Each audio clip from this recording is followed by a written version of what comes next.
So today I'm going to talk to you about weathering.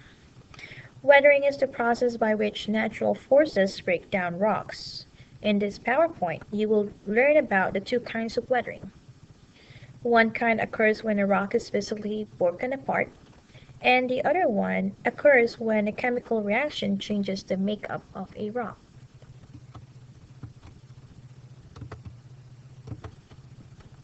So what is weathering? Weathering is the mechanical and chemical breakdown of rocks.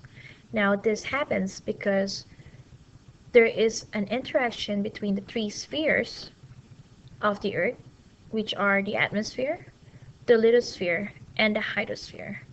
This continuous interaction between the three spheres of the Earth makes it possible for rocks to be weathered.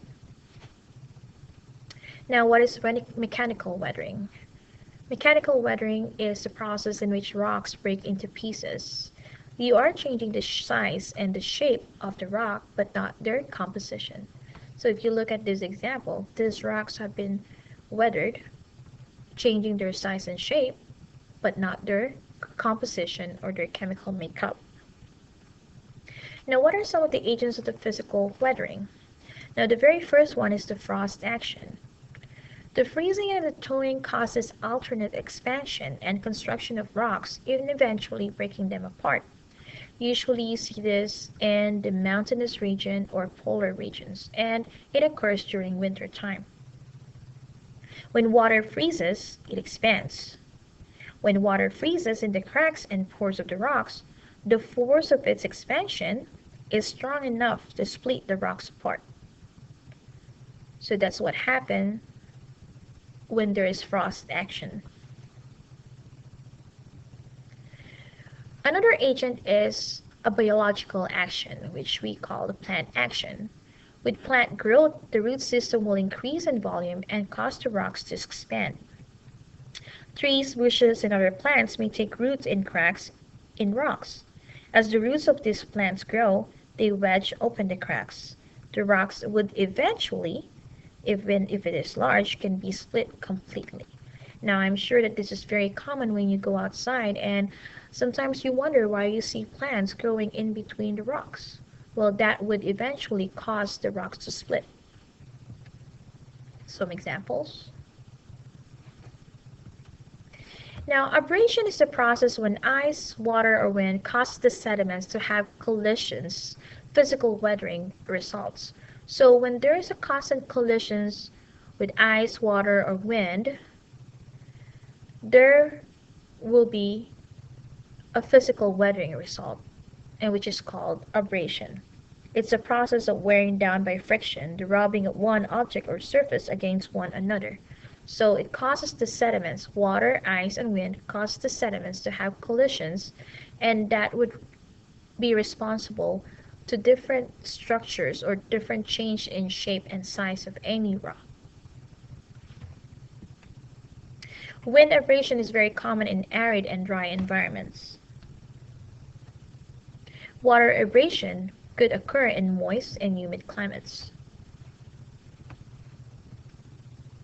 Glacial abrasion, it occurs when sediments are trapped within the ice and scrape against the bedrock. Another agent of physical weathering is exfoliation. Exfoliation is a process in which the layers of the sheets of rock break off. This process is sometimes called onion skin weathering because the rock surface breaks off in thin layers similar to the layers of an onion. So now the top rock layers are removed, releasing pressure, and the underlying rocks then crack and fall apart.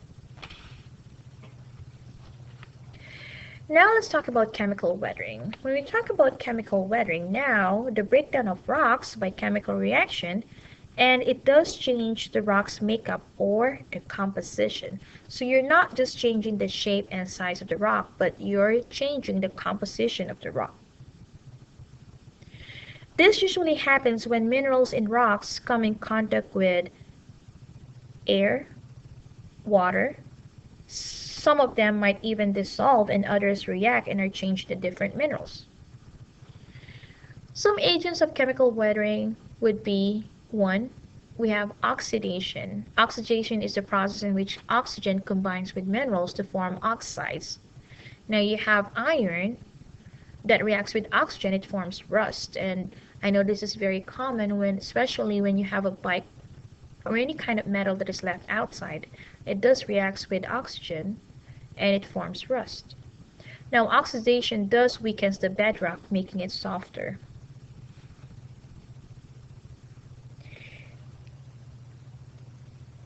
Another example of chemical weathering would be hydration. Sometimes minerals absorb water and chemically change the composition of the mineral, or of the material rather. Example, you have granite that contains mica. Mica has a very weak chemical composition, and when it does absorb a lot of water, it turns into clay, thus changing the composition of that rock. Carbonation. Carbonation is the process when pollutants like carbon dioxide, nitrogen, and sulfuric oxides mixes with rainwater, creating acid rain, thus dissolving limestone and even harm the living environment, as you can see from the picture.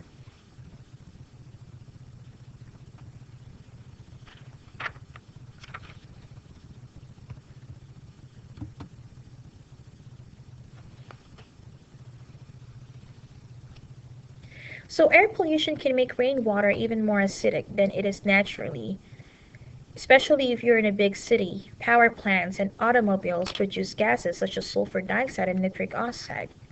This reacts with water vapor in the atmosphere to form acid rain. Now, acid rain causes rocks to weather much faster than they would naturally. Now, the photographs that you see here, it shows how acid rain can damage a granite column in just hundreds of years, as you can see here. So now you see that there are different agents that do affect rocks, that causes rocks to be weathered. So it's not just the chemical composition, or you're not just changing the size and shape of the rocks, but you're also changing the chemical composition of the rocks.